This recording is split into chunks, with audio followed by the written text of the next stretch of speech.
Segundo, perdón.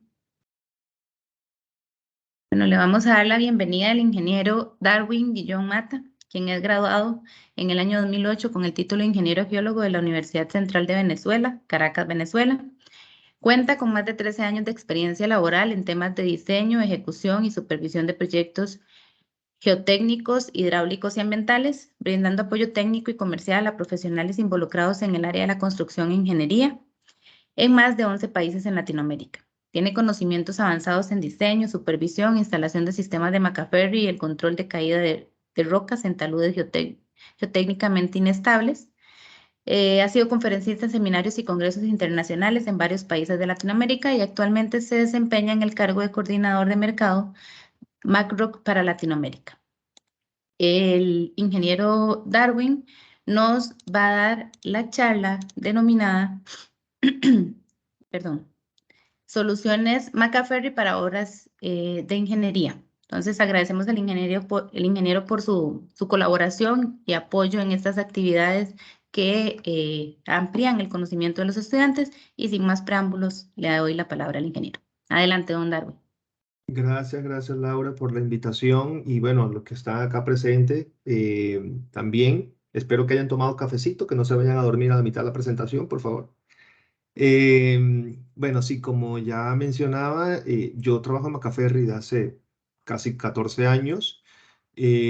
A lo largo de la carrera, pues he hecho proyectos de todo tipo, área de geotecnia y al área ambiental, pero actualmente estoy más especializado en el área de rocas. De hecho, estoy a cargo a nivel de Latinoamérica de todos los proyectos que tienen que ver con caídas de roca.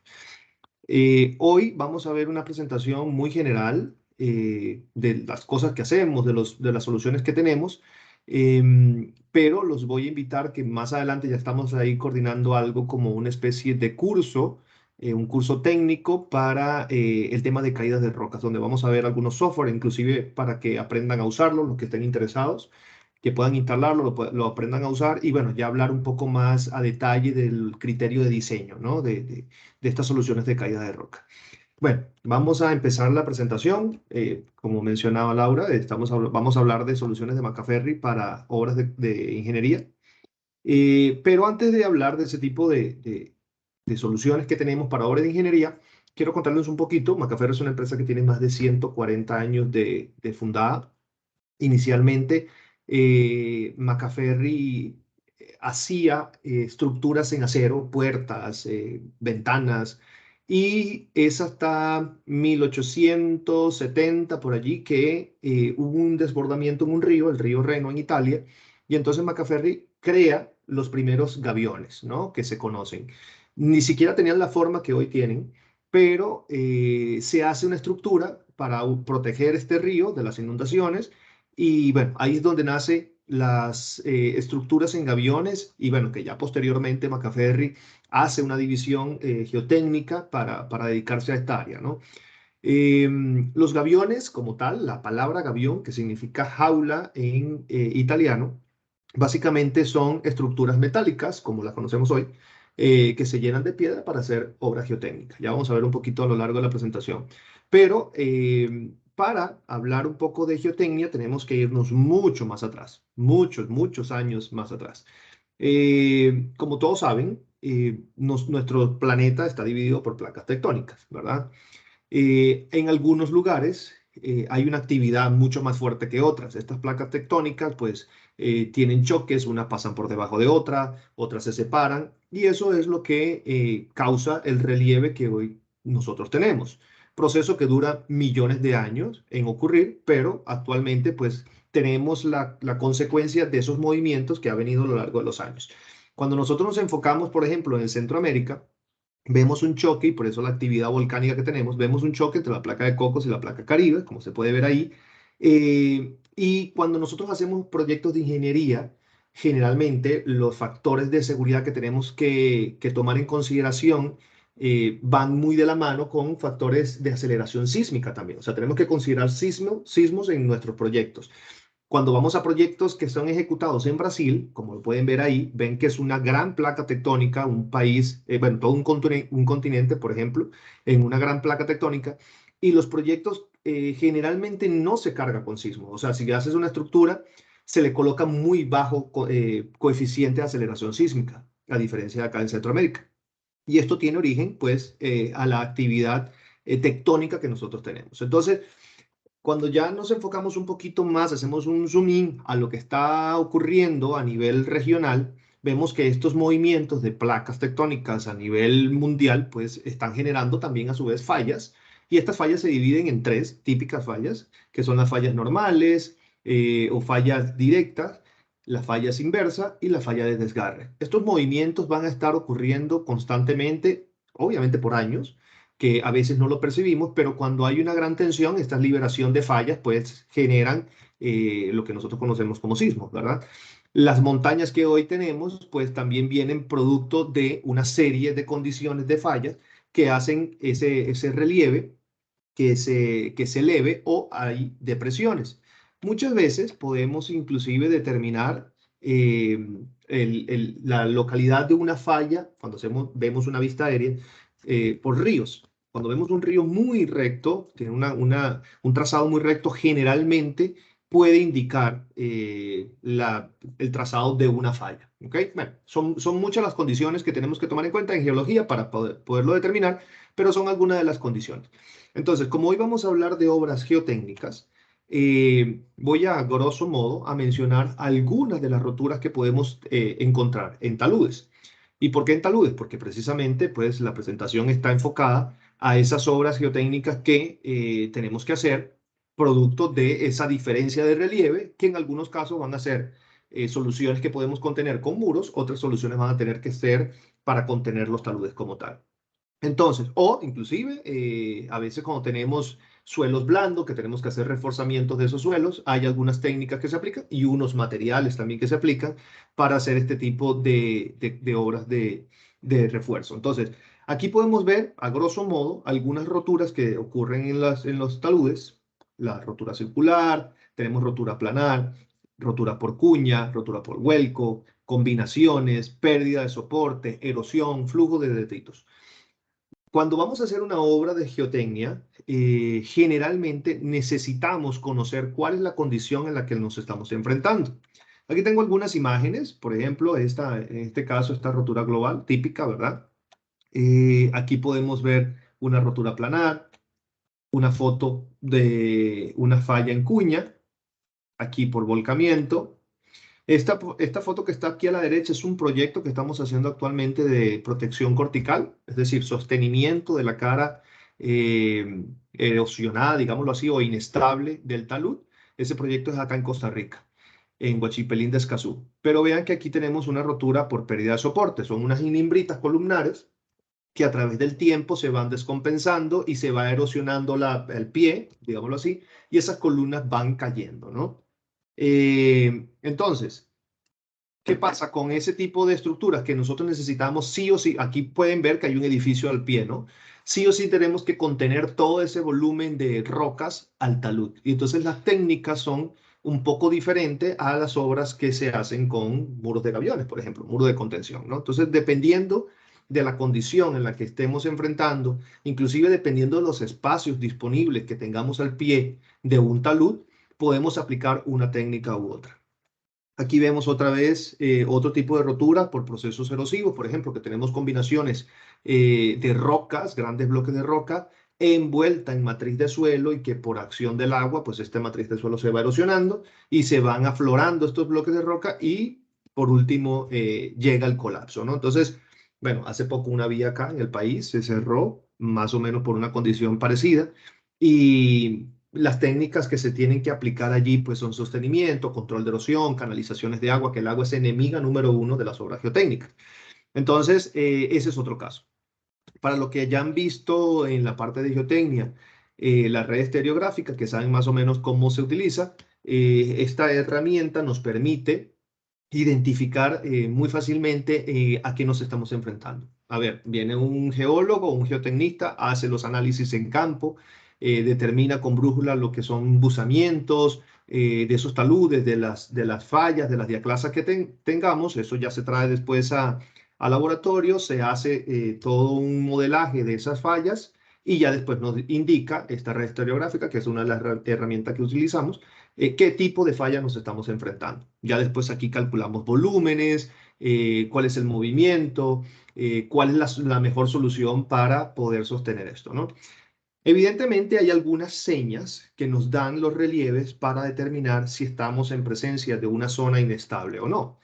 Muchos de ustedes seguramente ya habrán visto en algunos casos estos agrietamientos que se dan generalmente en las coronas de los taludes, ¿verdad? Que cuando hay ese agrietamiento y no son canalizadas las aguas, generalmente el agua entra y empieza a lavar todo ese material por dentro y ahí es donde comienza lo que son las fallas, ¿no? Que en este caso pues sería una falla circular que podría darse allí por descompensación del terreno, pues ya se puede deslizar todo. Aquí pueden ver cuatro escenarios completamente diferentes. Al caso de la derecha, la izquierda superior, por ejemplo, vemos una falla de borde, una carretera. Es un caso muy típico. Aquí en Costa Rica pasa eso a cada rato. Una falla de borde. Entonces, dependiendo de la topografía que tengamos aquí, podemos hacer una intervención con pequeños muros o si son deslizamientos, como un proyecto muy grande que hicimos hace como 4 o 5 años más o menos, que era un deslizamiento de 100 metros. En la ruta 2 creo que es la que nos comunica con Panamá. Un deslizamiento muy grande que no se atendió a tiempo y pues ya al principio, cuando ya la carretera estaba dando sus señales de deslizamiento, no se hizo lo que se tenía que hacer al principio y pues ya después el agua hizo y corrió de una manera desordenada por todo el talud y se deslizó todo. 100 metros de altura, una estructura que se tuvo que hacer con contenciones y controles de erosión desde el pie hasta la corona. Fue un proyecto que en términos de costo fue bastante elevado.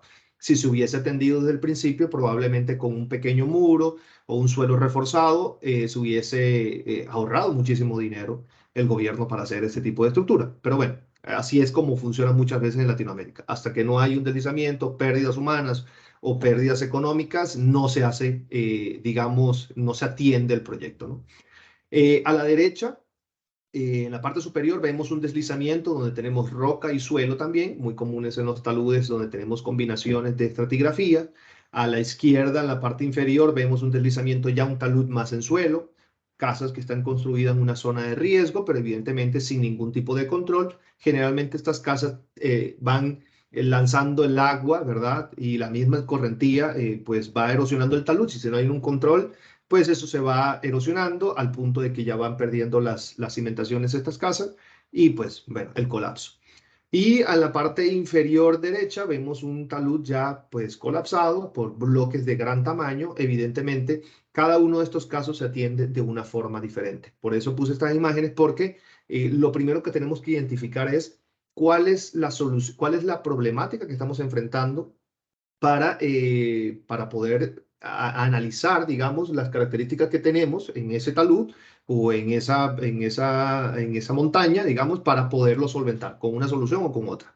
A veces las mejores soluciones no son aplicables porque en términos de costos es inviable. Entonces, es una combinación de la parte comercial y técnica de las soluciones que vamos a aplicar. Entonces, aquí le voy a mostrar a lo largo de la presentación algunas técnicas, algunas soluciones que podemos utilizar para estos casos, ¿no? Aquí vemos, por ejemplo, soluciones tradicionales. Es muy común en nuestros países de Latinoamérica donde vemos contenciones de muros anclados, pantallas ancladas, con anclajes activos, con anclajes pasivos, dependiendo de la condición del talud, ¿verdad? Pero no siempre esto es lo más indicado.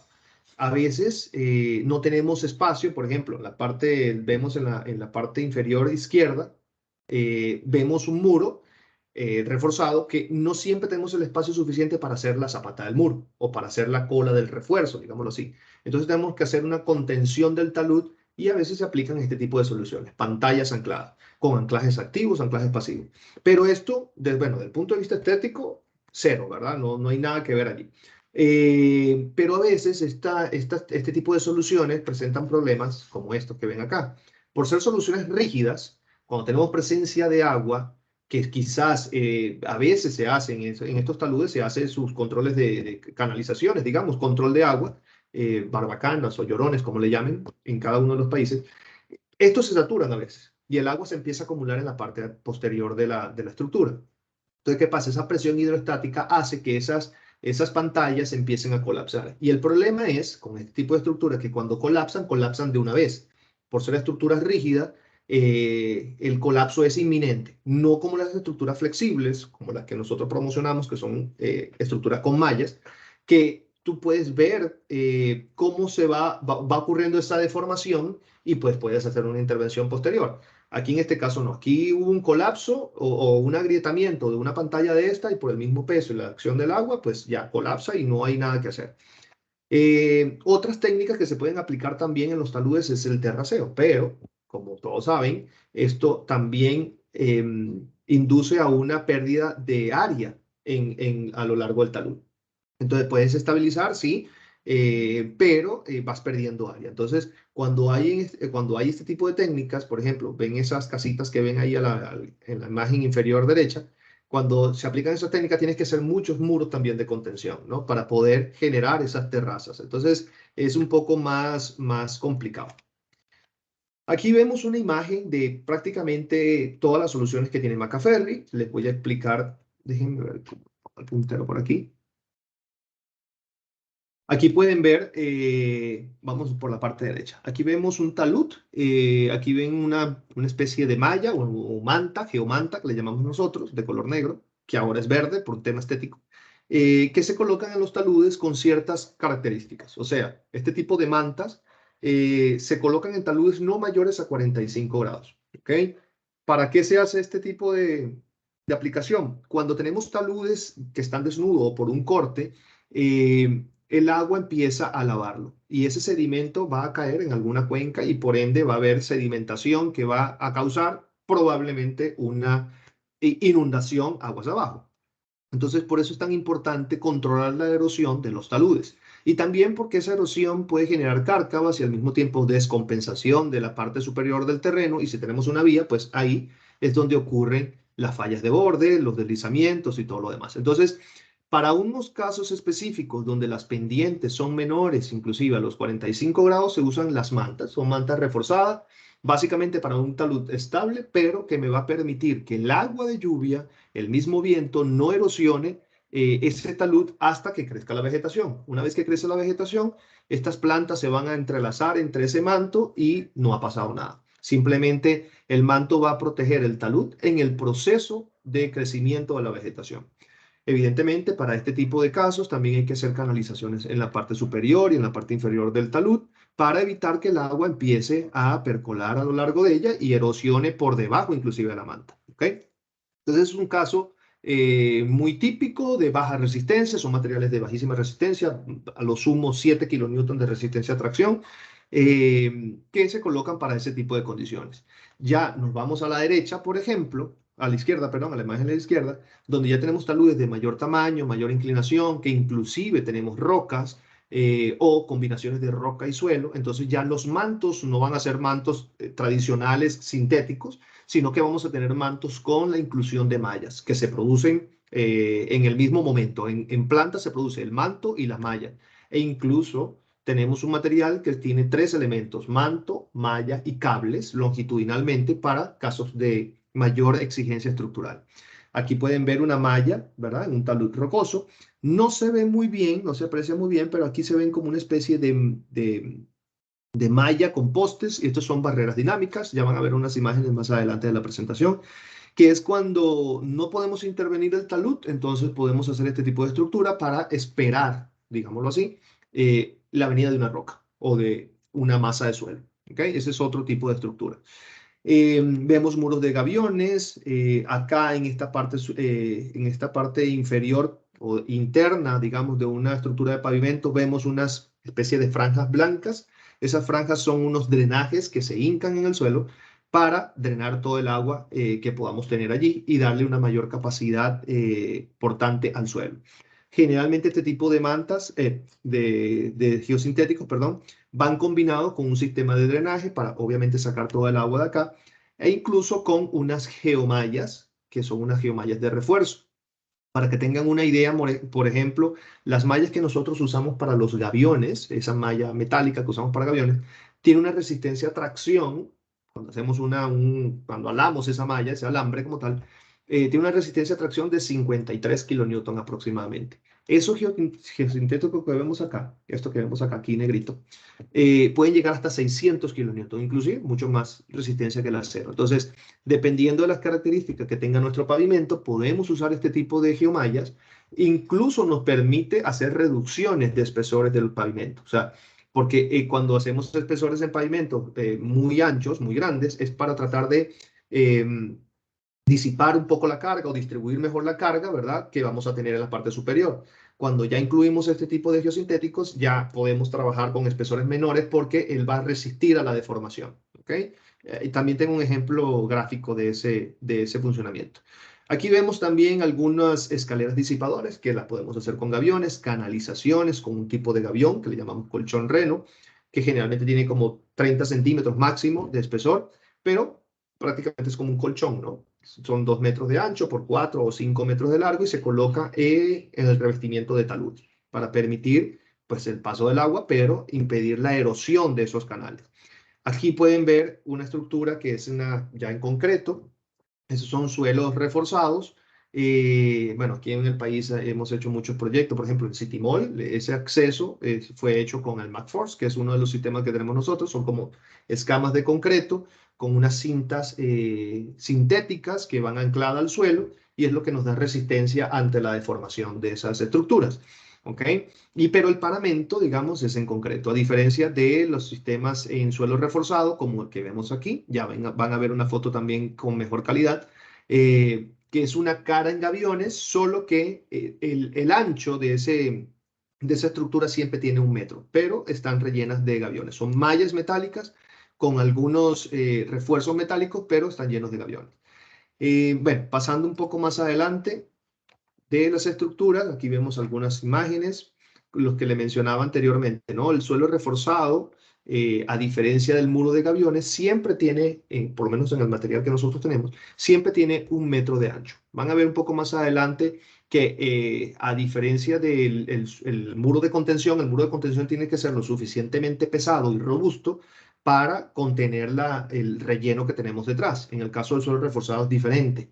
La cara o el paramento es para evitar la erosión superficial del talud, porque aquí hace todo el trabajo, el refuerzo que tiene interno. Ya lo vamos a ver.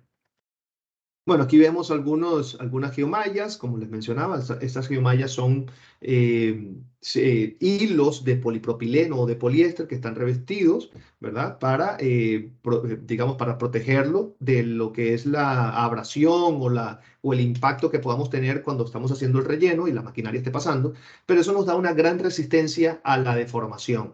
Entonces, cuando colocamos esto en suelo, soportamos grandes cargas, pero producto de la oposición que hacen esos materiales cuando están dentro del suelo. Aquí vemos las mantas, como yo les mencionaba anteriormente, son como una especie de hilos entrelazados, como un plástico, ¿ok? Entrelazado. Esto me genera un 90% de vacío, me permite el paso del agua, o mejor dicho, me permite el paso de la luz del sol, digamos, que el crecimiento de la vegetación cuando pasa a través de esos orificios, pues empieza como a entrelazar y hace como un armado, ¿ok? En el talud. Son especiales precisamente por eso, porque no es algo planar. Muchos mantos que existen en el mercado de otros fabricantes son mantos planares. Entonces, cuando lo colocas en el talud y la vegetación quiere empezar a salir, los empieza a empujar. Entonces se separan del talud. Y para que estos mantos funcionen adecuadamente, tienen que estar lo más adherido al talud posible. ¿Ok?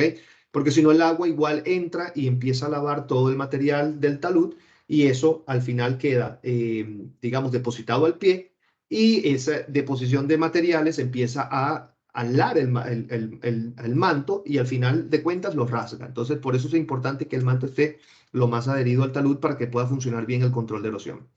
En esta imagen podemos ver unos sistemas que tenemos nosotros que son drenajes hechos con geotextiles de ambos lados y esa manta que vimos en el caso anterior está en la parte interna de esos geotextiles. ¿Cuál es la función de esto? Bueno, básicamente generar una especie de vacío, realmente es un 90% de vacío me genera acá, y esto es equivalente a 1 metro de altura y 50 centímetros de ancho de una trinchera drenante con dren francés. Para lo que ya han visto en la parte de geotecnia, los drenes franceses son, digamos, una excavación que haces en una vialidad, por ejemplo, de 1 metro por 50 centímetros, colocas un geotextil, una tubería perforada al pie, en la base, perdón, y graba, ¿ok? Para permitir que el agua entre y por gravedad baje a la tubería. Pues con este tipo de sintéticos, esto tiene apenas 1 centímetro de ancho y podemos hacer el mismo procedimiento, así como se ve en esta imagen, ¿ok? Todo el material que excavamos lo volvemos a reutilizar y ya ese material queda allí introducido. Estamos haciendo una trinchera drenante, de manera que la napa freática, cuando empieza a levantarse en esa estructura de pavimento, pues las trincheras van a ser capaces de drenar todo el agua. Esa es la función de esta trinchera. Aquí, a diferencia del dren francés, pues nos evitamos la piedra, ¿no? E incluso en el caso del dren francés, cuando vamos a hacer un dren francés, tenemos que excavar y todo ese material excavado lo tenemos que botar. ¿Por qué? Porque eso va a ser sustituido posteriormente con piedra, con grava, ¿ok? Entonces, esa doble actividad es un poco o mucho más costosa que trabajar con este tipo de geosintéticos. Aquí vemos también una imagen de un tipo de elementos también drenante, pero que en una de las caras es impermeable. Entonces, por ejemplo, para los casos donde vamos a hacer estructuras, edificios, un sótano, y tenemos un nivel freático después de hacer la excavación, tenemos presencia de agua, este geosintético se coloca en todo el perímetro de esa excavación, de manera que el agua, cuando quiera entrar a ese sótano, ¿verdad? Va a encontrarse el geotextil, luego se va por gravedad a bajar por todo lo que es la materia interna, digamos, que tenemos allí, y se saca el agua, se expulsa el agua del lugar. Y la parte, digamos, impermeable, pues aquí es donde se va a hacer el muro perimetral del sótano. También para canchas deportivas es muy común usar ahora, hoy por hoy, este tipo de trincheras drenantes. Vamos a ver qué vemos por acá también. Ya estas son soluciones geosintéticos, pero más enfocada a la parte ambiental. Por ejemplo, tenemos unas geomembranas impermeables, que es como ver una especie de plástico grueso de 1.5 milímetros, 2 milímetros, dependiendo la aplicación, que se utilizan para rellenos sanitarios, por ejemplo. Se hace una excavación, se coloca toda esta impermeabilización con esos sistemas y luego todo el material, basura, todo lo demás queda allí. Como va a haber presencia de lixiviado, sí o sí, se tienen que sacar de allí, también por tema de gases y todo lo demás. Entonces se hace lo que son las descargas, pues con el mismo sistema, ¿no? Se hacen excavaciones, se impermeabiliza y todo ese lixiviado, todo el agua que pueda haber en el relleno sanitario se saca del lugar. Hay otro tipo de geosintético que utilizamos también para que esto es como una especie de, bueno, es un geotextil muy resistente, pero es como una tela muy gruesa, que se utiliza para la deshidratación de los lodos. Imaginemos, por ejemplo, una laguna de retardo o una laguna donde vamos a estar constantemente lanzando agua, lodo y todo lo demás. Llega un momento que los mismos sedimentos hacen que esa laguna vaya perdiendo capacidad. Entonces, ¿cómo se saca, o antiguamente, cómo se sacaba esos lodos? Se drenaba todo el lodo y parte del agua también y se sacaban del sistema. Solo que el transporte de hacer esto era excesivo, ¿no? Porque sale con muchísima humedad. Estas bolsas son como una especie de cilindro con una tela muy gruesa, digamos, que lo que nos permite es que de una laguna podamos lanzar todo el lodo y el agua a esas bolsas y una vez que el sedimento se ha consolidado en la parte interna, el agua siempre va a estar saliendo porque es permeable completamente y el agua con algunos aditivos, el agua va saliendo clarificada, libre del lodo, ¿ok? Entonces todo ese lodo queda atrapado en la bolsa interna y el agua se va drenando otra vez y se va conduciendo a la laguna. Entonces es un proceso de deshidratación del lodo, sin equipos, digamos, mecánicos como los conocemos hoy. Este tipo de estructura, la desventaja que tiene es que una vez que se ha llenado, no puedes abrir como una especie de zipper, sacar todo el material y volverlo a reutilizar. Sencillamente se rompe la bolsa, sacas el material, ya el lodo seco, y pues tienes menos transporte, evidentemente, pero la laguna ya ha sido restaurada completamente. Entonces, claro, dependiendo de los volúmenes que tengamos en esta laguna, vamos a utilizar más bolsas y también calculamos el tamaño que necesitamos en función al espacio, ¿no?, disponible. Bueno, acá lo que le explicaba de las escamas de concreto, que son suelos reforzados, ¿verdad? básicamente esas escamas tienen la función de evitar que ese talud vertical que estamos haciendo allí, digámoslo, no se erosione. Esa es la función principal de esas escamas de concreto, porque todo el sistema está amarrado internamente con unas cintas metálicas, que es lo que nos genera fricción y a la vez podamos erguir esas estructuras y, por supuesto, cargarle peso. ¿Ok? Entonces, entrando en materia, como les decía, Macaferri nace en Italia hace más de 140 años con los gaviones. Hoy por hoy, los gaviones han cambiado muchísimo de forma. A través de los años se ha mejorado mucho inclusive la calidad del acero que utilizamos, el revestimiento incluso para obras hidráulicas. No es lo mismo un gavión desde hace 60 años al gavión que tenemos hoy. La resistencia inclusive a la abrasión para obras hidráulicas es muchísimo mayor. En las que tenemos hoy, bueno, esto es todo un proceso de investigación que se ha hecho a lo largo de los años y que se han mejorado, ¿no? Pero entonces, básicamente el gavión lo que nos permite es llenar una cesta, ¿verdad? Metálica con roca más pequeña. Como yo les decía, si bien es cierto, Macaferri empezó a hacer este tipo de estructuras hace 140 años, ya hace mucho más, los egipcios hacían también gaviones, solo que no metálicos, pero también usaban el concepto de gaviones como aquella estructura que me encapsula suelo, sedimento, para hacer una protección de una margen de río. De hecho, el río Nilo tiene muchos de esos gaviones que hacían los egipcios hace muchos años, ¿no? Obviamente usaban palos, ramas y llenaban esto de piedra, pero era ese concepto de revestimiento para la erosión. Coulomb, también este matemático, ingeniero, físico francés, también ya pues le pone números a esto hace algunos años, ¿verdad? Y empieza a calcular lo que es el comportamiento de esa estructura que estás colocando allí para soportar esas cargas. Y evidentemente, al principio pues trabajaban con enrocados, rocas muy grandes para contener todo ese material, pero una de las cosas que tiene esto, el inconveniente que tiene esto es que esas rocas grandes no están amarradas una con otra. Entonces podemos tener fallas inclusive en la misma estructura, ¿no? Colapsos internos. Y también podemos tener deslizamiento. Entonces, había que hacer una estructura lo suficientemente robusta y reforzada entre ellas que me permitiera, pues, hacer una contención de todo el material que tengo de relleno atrás. Y para ello, pues, tiene que ser una estructura más robusta. Entonces, el gavión viene a sustituir estos grandes bloques de roca, ¿verdad? Porque generas también un volumen de roca bastante grande que me contrarresta todo lo que es el peso del relleno que tengo atrás. Vamos a ver aquí, más o menos.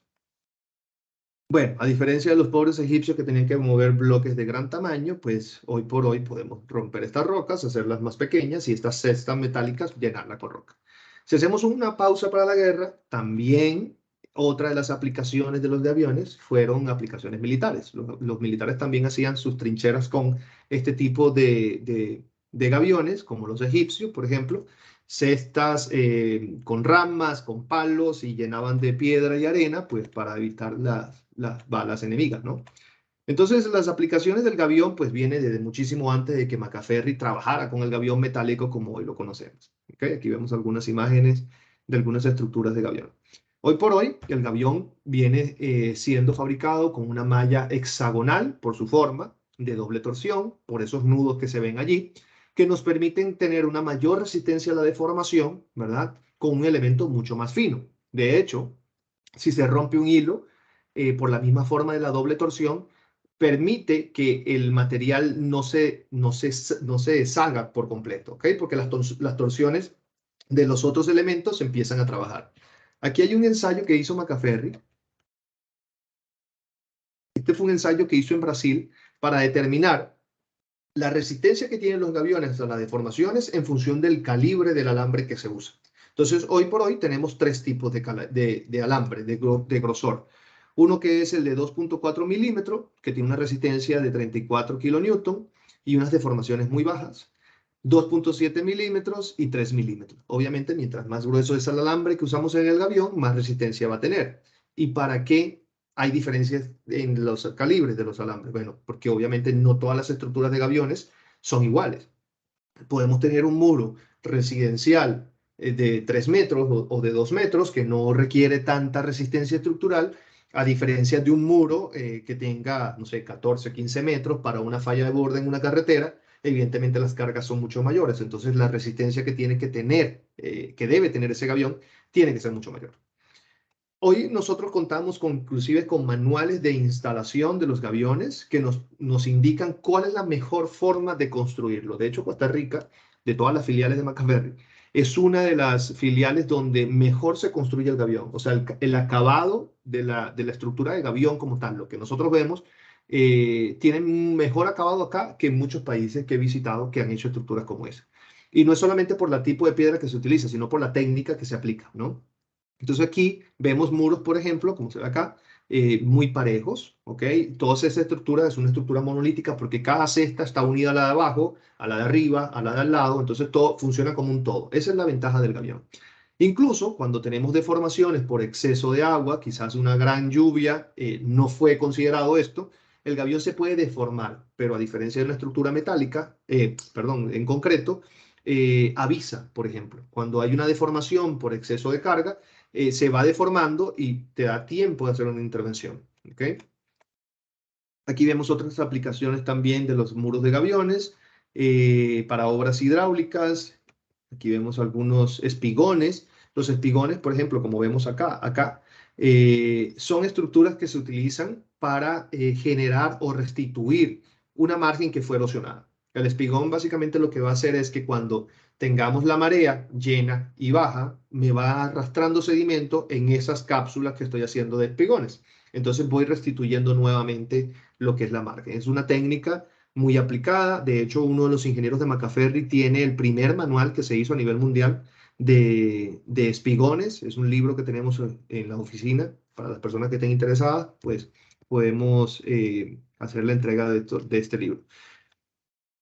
Creo que hoy hablé con el ingeniero a cargo de la presentación, que estábamos en contacto, y me dijo que estaban intentando instalar el programa, uno de los software que tiene Macaferri para hacer cálculos de muros de contención, es el GAWAC. ¿Okay? El GAWAC, de hecho, se ve diferente a como lo están viendo acá.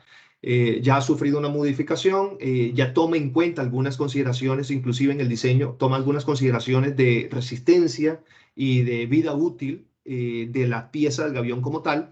Pero este software lo que te permite es elaborar o diseñar una estructura de contención y puedes ver los factores, los diferentes factores de seguridad que se toman en cuenta para el diseño, donde pues vas a tomar en cuenta, por ejemplo, que el gavión con el diseño que estás haciendo y pues obviamente con las cargas que estás manejando atrás, estas cargas que ves acá y con el tipo de material, el tipo de suelo que tienes en la fundación, toda esa información la cargas inicialmente y el software lo que te dice es, ok, vamos a verificar los factores de seguridad de cada uno de los componentes del gavión. Entonces, verifica, por ejemplo, que el gavión no se vaya, o la estructura que has diseñado no se vaya a volcar. Otra de las verificaciones también es el deslizamiento, o sea, que ese peso que tenemos detrás del gavión no vaya a ser suficientemente mayor o no vaya a ser mayor que lo que pesa el propio gavión. Entonces, ese factor de seguridad también lo calcula. La tensión, tanto en la cara frontal como en la cara posterior del gavión, también lo calcula, ¿verdad? Son factores de seguridad.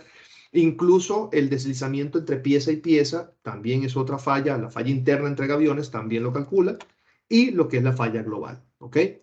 Entendiendo que para este tipo de estructuras es necesario que el talud sea geotécnicamente estable. ¿Okay? Entonces, cuando ya nosotros hacemos un diseño en gaviones, vamos a calcular todos esos factores de seguridad y si el diseño está bien, pues obviamente ya nos imprime un reporte en PDF con el diseño que hemos creado, con toda la información geotécnica que hemos precargado en el programa y pues el resultado final, que son los factores de seguridad.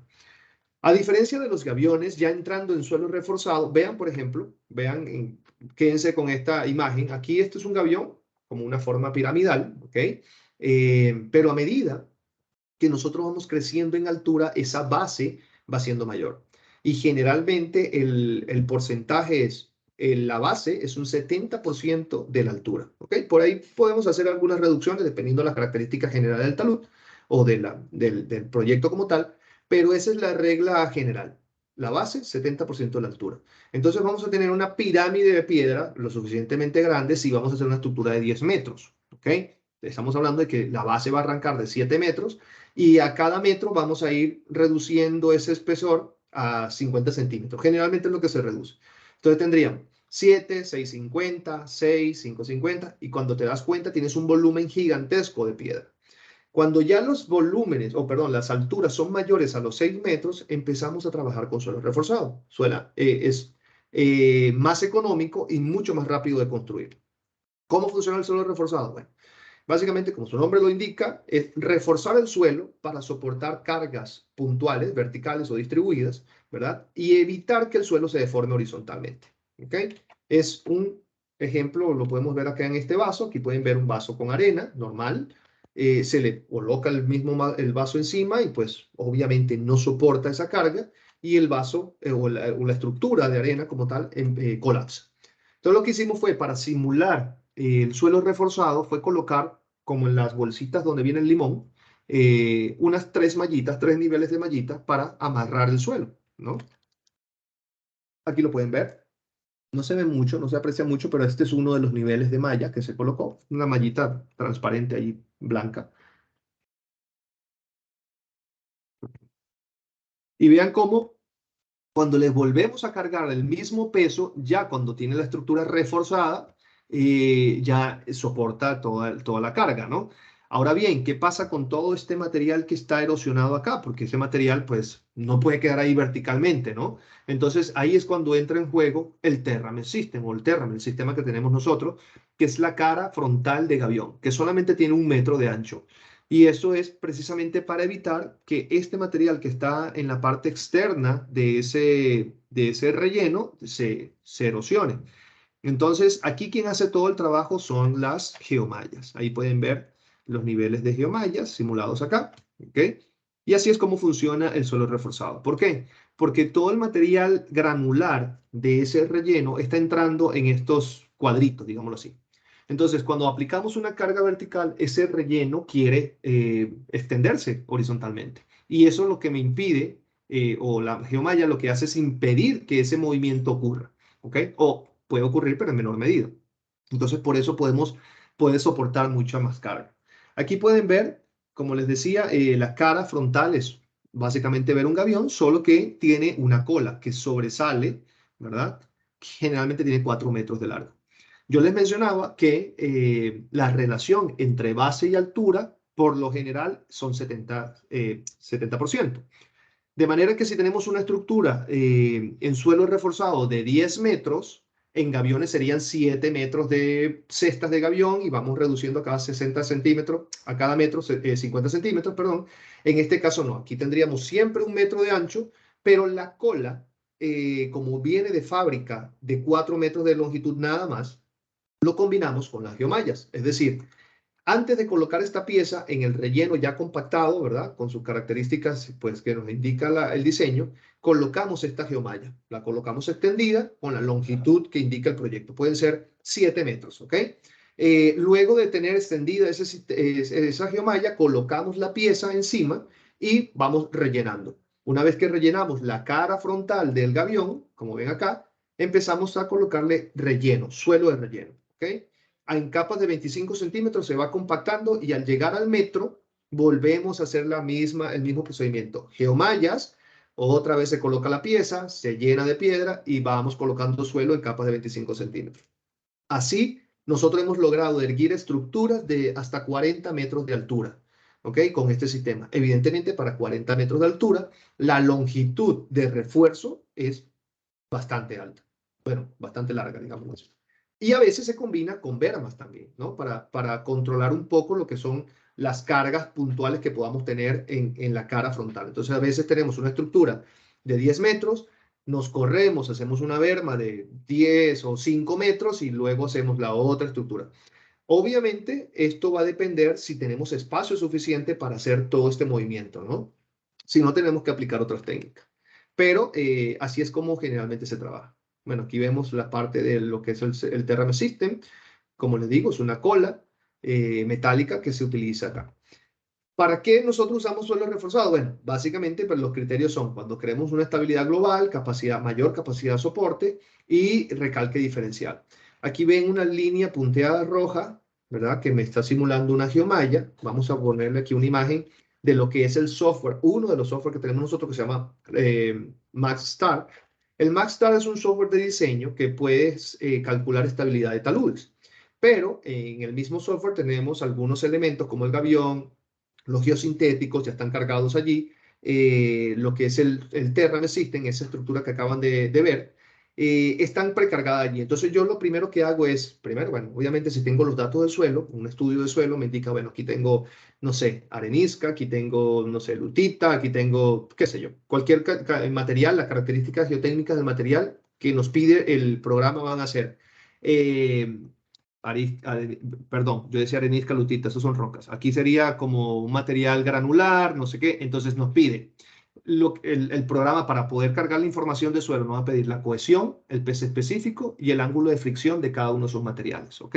Arena gruesa, no sé qué y tal, con tales características, eso lo vamos a colocar en cada una de las capas. Y podemos simular todo digamos, la estratigrafía de esa zona tal cual la tengamos y luego hacemos ese terraplén, como se ve aquí. Entonces, ¿qué pasa? Como no tiene ningún refuerzo, vean que el factor de seguridad está por debajo de 1. Evidentemente, esto no va a ser viable. Entonces, aquí es donde entra en juego la colocación de un geosintético. Vean aquí cómo se ve la línea punteada. En este caso anterior teníamos 0.95 de factor de seguridad. Una vez que ya colocamos la línea punteada, el factor de seguridad aumenta a 1.23. Claro, todos estos elementos tienen una resistencia diferente, ¿no? Hay algunos geosintéticos que tienen 45 kilonewton, igual que la malla, pero hay otros que tienen 600. Entonces, a medida que yo voy poniendo más resistencia en el geosintético, ese factor de seguridad va a aumentar. Ahora bien, ¿qué pasa si en el proyecto nos dicen, mira, no podemos hacer esta estructura así porque no tenemos espacio? La carretera va, no sé, a la mitad de esta zona. Entonces ahí tenemos que hacer una estructura en suelo reforzado con paramento vertical. Ahí es cuando entra en juego el Terramed System, ¿verdad? Que me permite hacer una estructura completamente vertical y relleno todo esto. Entonces ahí puedo hacer mi relleno sin problema. La diferencia entonces, para resumir acá, lo que es un suelo reforzado y una estructura en contención en gaviones es, en términos generales, el volumen de material, el volumen de piedra, ¿ok? Además, este material, pues constructivamente hablando, es mucho más demorado que este sistema. Entonces, yo les mencionaba que a partir de 6 metros de altura ya empieza a ser mucho más económico y más rápido de construir un sistema en suelo reforzado con Terramed System. ¿Okay? Luego aquí vemos algunas imágenes, algunas fotos hechas con Terramed System. Bueno, estas son estructuras con mayores a 15 metros de altura, como lo pueden ver allí. Imagínense una estructura de 15 metros de altura hecha en gaviones. La base, arrancamos de 10 metros o 11 metros, qué sé yo. Y todo ese volumen de material es pues una carga enorme. Además, el tiempo de ejecución va a ser muchísimo mayor que trabajar con suelo reforzado. Aquí vemos otras imágenes. Entonces, para que lo tengan en cuenta, que es una alternativa cuando queremos hacer estructuras de contención, generalmente mayores a 6 metros. Hay una variante para lo que son suelos reforzados con otro sistema que tenemos, pero que la cara frontal no lleva piedra, sino que se va a revegetar completamente. Este material también está hecho de acero, de mallas de acero, malla hexagonal de acero, solo que la cara frontal tiene una inclinación de 70 grados, y eso es básicamente para que crezca la vegetación. Y la cara frontal tiene eso que ven aquí, vamos a ver, eso que ven acá es fibra de coco. ¿Ok?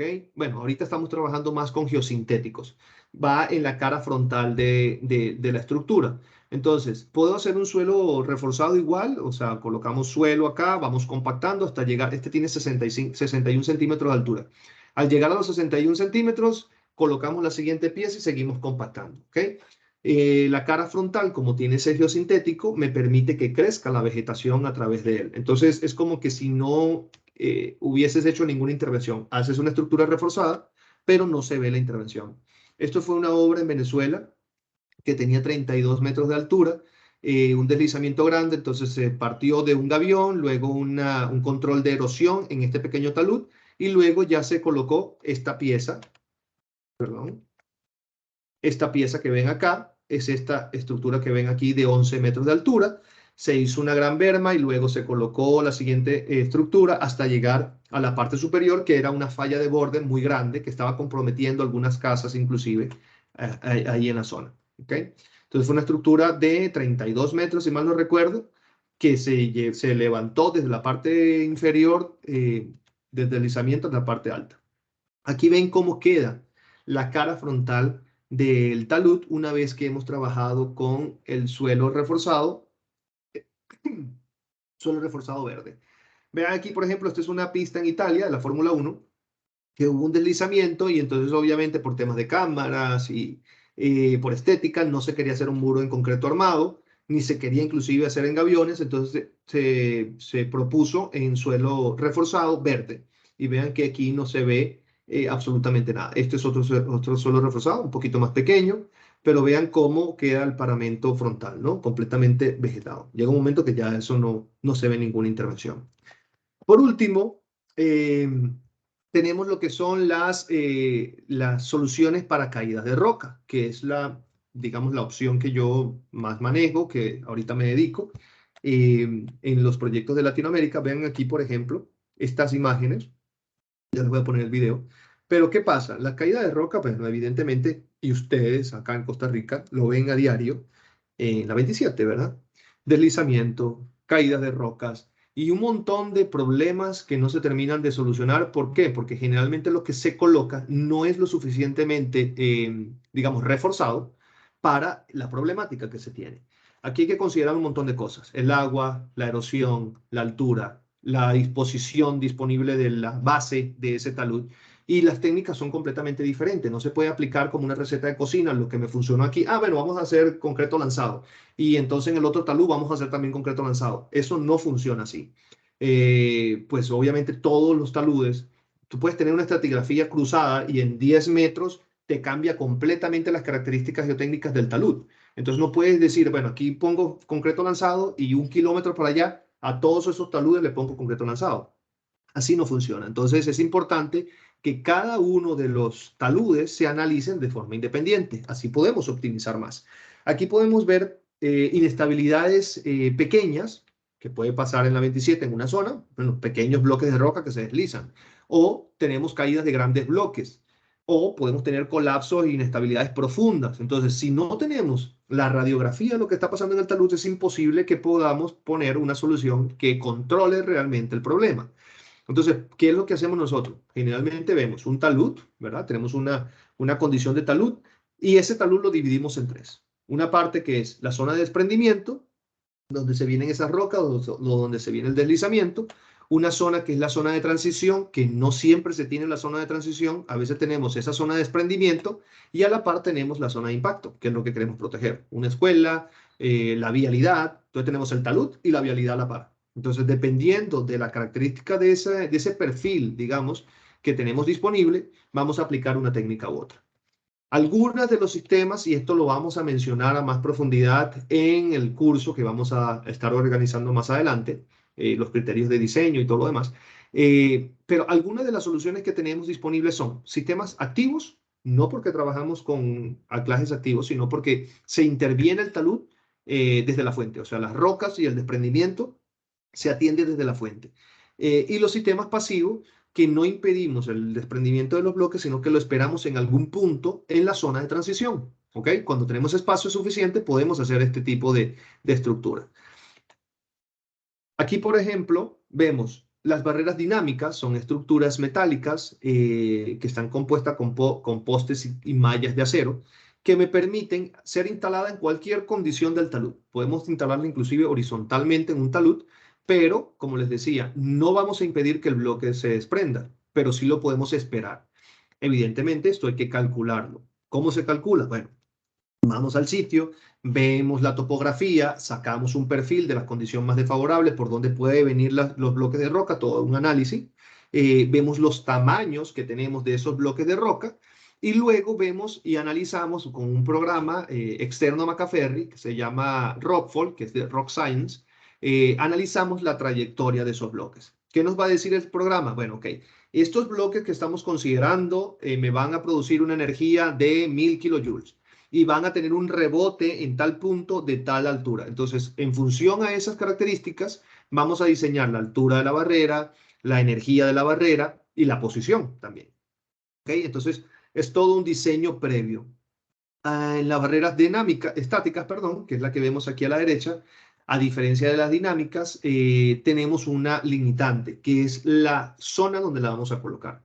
Para poder hacer una barrera estática, necesitamos sí o sí una condición plana de la superficie, porque este tipo de estructuras se hacen con los suelos reforzados verde que vimos en el caso anterior, aquella piecita de suelo reforzado que tiene fibra de coco, esa que le mostré. Bueno, se puede hacer con eso o se puede hacer con gaviones también. Es una estructura mucho más ancha, que puede tener 6 metros de ancho y terminar en 2 metros, pero me permite inclusive más impactos, es una de las ventajas. Inclusive me permite más energía de impacto también. O sea, puedo captar bloques de mayor tamaño. Pero la desventaja es que no la puedo instalar en todos lados. Entonces, si yo analizo y veo que tengo una zona de transición lo suficientemente plana para erguir la estructura, entonces puede ser una alternativa. ¿Ok? Eh, Aquí ven una foto de lo que es una barrera dinámica. A la izquierda, como pueden ver, son postes, disipadores de energía, cables en la parte superior e inferior que van conectados a esos disipadores de energía, unas mallas de doble torsión, que es la misma que usan los gaviones, y una red de anillos que es mucho más resistente. ¿Para qué son estas mallas? Bueno, evidentemente cuando viene el bloque, que ya hemos analizado, hemos determinado previamente por dónde podría pasar esos bloques y la energía que tiene, se diseña la barrera y cuando el bloque impacta la barrera, todos esos disipadores de energía que ven aquí, que son cilindros de aluminio, se contraen, la malla se deforma y detiene el bloque. Esa es la función básica de una barrera dinámica, ¿ok? Y hay diferentes energías. En el caso de las barreras estáticas, como le digo, es una estructura, digamos, más robusta, que tiene que estar posicionada en una superficie plana, soporta mucho más impacto, evidentemente, y impactos inclusive de mayor tamaño, pero la desventaja es esa. La posición en la que la tengo que colocar tiene que ser completamente plana y lo suficientemente ancha para poderla erguir. Aquí vemos una imagen, bueno, un video de la foto que le puse al principio. Vean, por ejemplo, en este caso. Vean cómo este gran bloque de roca se desprende de la montaña. Vean que está lloviendo. Probablemente esa misma lluvia hizo que se erosionara la matriz donde estaba este bloque, o probablemente era un talud completamente rocoso y el agua generó que las grietas que sostenían ese bloque se terminaran de abrir y pues se desprendió. Es posible, con un poco de geología de campo, determinar las zonas vulnerables. Y es lo que nosotros proponemos siempre. Determinemos cuál es el problema, cuáles son las zonas vulnerables. Inclusive en el pasado esto pudo haber ocurrido con bloques o más grandes o más pequeños. Y sabemos que hay una zona vulnerable, entonces, bueno, atendamos el problema. Se hacen los análisis, se hacen las evaluaciones y pues se determina que la solución puede ser una barrera dinámica, como la ven aquí, para sostener ese gran bloque de roca. Otra opción puede ser ni siquiera permitir que ese bloque se desprenda, sino sostenerlo en el talud. ¿Ok? Porque el bloque es tan grande y la energía que va a liberar va a ser tan grande que una barrera dinámica de la mayor capacidad que tenemos, que es de 9000 kilojoules, puede ser que sea superada. Entonces ahí tenemos que atacar el problema desde la raíz. Esos bloques se pueden coser puntualmente en el talud sin permitirle que se desprendan. ¿Ok? Aquí podemos ver también una imagen de un gran bloque que lo detuvo esta barrera. Pero así como esto, hay muchísimos casos. Yo he instalado varias barreras aquí en Costa Rica, en Colombia, y por ejemplo, en el caso de Colombia instalamos una y a los 2 meses se vino el desprendimiento. Y bueno, lo detuvo, ¿no? Pero el impacto cayó en el poste y lo deformó. Entonces ya ahí tienes que hacer una sustitución de esos elementos que se ven dañados, pero funcionó. Digamos, la ventaja de ese tipo de barreras. Si no hubiese estado la barrera cuando nosotros la construimos, de hecho fueron 3 bloques, hubiesen parado en la carretera. Entonces, obviamente iban a correr peligro las personas que estuviesen pasando por allí. Entonces, es una solución que se aplica mucho. Ahorita en Latinoamérica está teniendo mucho auge. Esto se ha aplicado mucho hace muchos años atrás en toda Europa, pero actualmente en Latinoamérica estamos haciendo muchos proyectos de esto porque tenemos ese problema en toda la región. Entonces, probablemente lo vayan a ver con más frecuencia acá en el país también. Tenemos otra problemática que es cuando hay desprendimiento no de roca, sino de flujo de detritos, que le llamamos debris flow.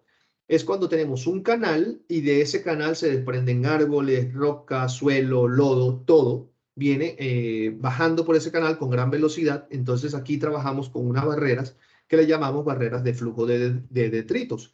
Estas barreras generalmente lo que te hacen es hacer un perímetro envolviendo ese canal y te permiten que cuando venga ese flujo con gran energía, pues ya la detenemos, ¿ok? Aquí vamos a ver algunas imágenes de eso, malla, ¿verdad? Con cables, disipadores de energía. Entonces, cuando ya viene todo ese flujo, nos da inclusive tiempo de hacer una intervención porque todo es detenido en esas mallas. Una vez que se deforma, que vemos que ya los disipadores de energía trabajaron, hay que hacerle mantenimiento, evidentemente, y si es necesario hacer una sustitución de elementos, pues se sustituye. ¿Okay? Pero esa es digamos, la función de una barrera de flujo de detritos. Bueno, entre los servicios que tiene Macafer, y ya finalizando la presentación, creo que estamos en buen tiempo. Entre los servicios que tiene Macaferri, pues está lo que son las visitas técnicas. Generalmente nosotros vamos, cuando hay una necesidad puntual, nosotros vamos al sitio para ver las condiciones de cada proyecto. ¿Okay? Como yo le digo, no podemos trabajar con una receta de cocina. Bueno, mira, se me deslizó el talud o tengo una falla de borde. Ah, bueno, ponle un gavión de 2 metros de altura o de 3 metros de altura. No funciona así. En ingeniería tenemos que ser muy cuidadosos porque todas las características de cada proyecto son diferentes. Puede ser que tengas unas características de suelo muy similares a 500 metros de distancia, pero no siempre es así. Entonces, es muy variante. Entonces, es importante que cada proyecto que vayamos a hacer tenga un estudio puntual de esa zona. ¿Ok? No interpolemos porque vamos o sobredimensionar, que es lo mejor que nos podría pasar, o estar por debajo de los requerimientos mínimos. Hicimos un muro y las capacidades del suelo donde estamos colocando ese muro son más bajas que el muro que hice a 500 metros. Entonces el muro se me asienta todo, se vuelca todo y por eso es importante que nosotros tengamos información geotécnica precisa de cada uno de los lugares donde vamos a trabajar. Aparte de las visitas técnicas como servicio que tiene Macaferri, también tenemos una central de proyectos. Bueno, en realidad tenemos varias. En Brasil, en Costa Rica, en Perú, en México, en varios países tenemos central de proyectos que, pues cuando llega la solicitud, los ingenieros vamos al sitio, vemos las condiciones, pedimos, solicitamos al cliente las informaciones que tiene disponible o las que no tiene, pues las mandamos a realizar. Y cuando ya tenemos toda esa información, la pasamos al departamento técnico y en el departamento técnico se diseña la mejor opción desde el punto de vista técnico y económico para ese proyecto y luego los compañeros de diseño hacen todo el esquema. ¿Okay? En ese esquema me refiero a todo el plano que ya nos ha suministrado el cliente con las estructuras, donde vamos a colocar cantidades, alturas, todo el detalle de cada una de las opciones que estemos proponiendo, así sean barreras dinámicas o muros de contención o suelo reforzado.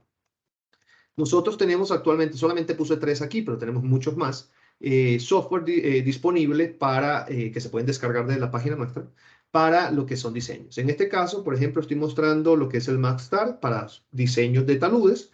Tenemos el otro que es el Gawa Win, que son para muros de contención, y el Macro Studio, que es el de diseños de taludes. El diseño de taludes, bueno, sostenimiento de taludes con mallas, ¿ok? Este software lo vamos a estar viendo en un próximo capítulo que ya vamos a estar coordinando con las personas encargadas para hacer una especie de curso técnico, como les mencionaba al principio, del manejo del software, los criterios de diseño. Vamos a profundizar un poquito más sobre las características de cada uno de los elementos, de cuándo se usa una barrera dinámica, cuándo una estática, cuándo hacemos control de erosión, si vamos a hacer perforaciones y anclajes, cuál es la separación más óptima, todas esas informaciones técnicas necesarias para un diseño, lo vamos a ver en ese curso. Probablemente ese curso sean, no sé, 4 días, 1 hora y media cada día, no sé, ahí lo tenemos que diseñar internamente, pero para que estén atentos de que más adelante vamos a estar haciendo este curso. Y bueno, también tenemos en nuestro portal de internet, tenemos todo lo que son manuales técnicos de todas nuestras soluciones. Hay muchísimos manuales de la parte geosintético, la parte ambiental, geotécnica, Todas las especificaciones técnicas de cada uno de nuestros materiales también se pueden descargar en nuestra página web. ¿Ok? Igual, en Macaferry nosotros a veces tenemos ingenieros y estudiantes que quieren hacer una especie de pasantía, quieren conocer la planta, pues aquí estamos en Santo Domingo de Heredia. Y las personas que estén interesadas, pues podemos también organizar un poco esto y hacemos una visita para que vean más o menos el proceso. Las personas que estén interesadas en conocer un poquito más de la empresa, podemos brindarles ese servicio también. ¿Ok? Bueno, yo creo que esto era lo que teníamos para mostrarle hoy. Como les decía, era una presentación muy general, no nada técnico. No estamos profundizando en la parte técnica ahora, pero en los próximos cursos, bueno, dijimos que íbamos a empezar con el de taludes, pero la idea también es hacer uno de hidráulica, uno de geotecnia más adelante, ¿ok? Donde aprendamos a manejar los software, los criterios de diseño y pues hacer un caso real, inclusive que todos ustedes tengan el programa instalado y puedan también usarlo. ¿Ok? Bueno, creo que esto era lo que tenía. No me quería exceder mucho. Creo que estamos bien con la hora. Y pues pasamos a la parte de preguntas. Si tienen alguna pregunta, pues estoy completamente a la disposición.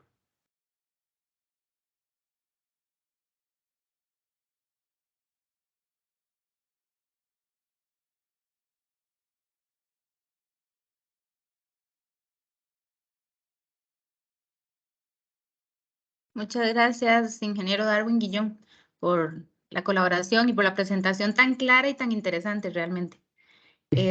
Bueno, parece que quedó tan clara que no hay consultas, más No hay bien. consulta.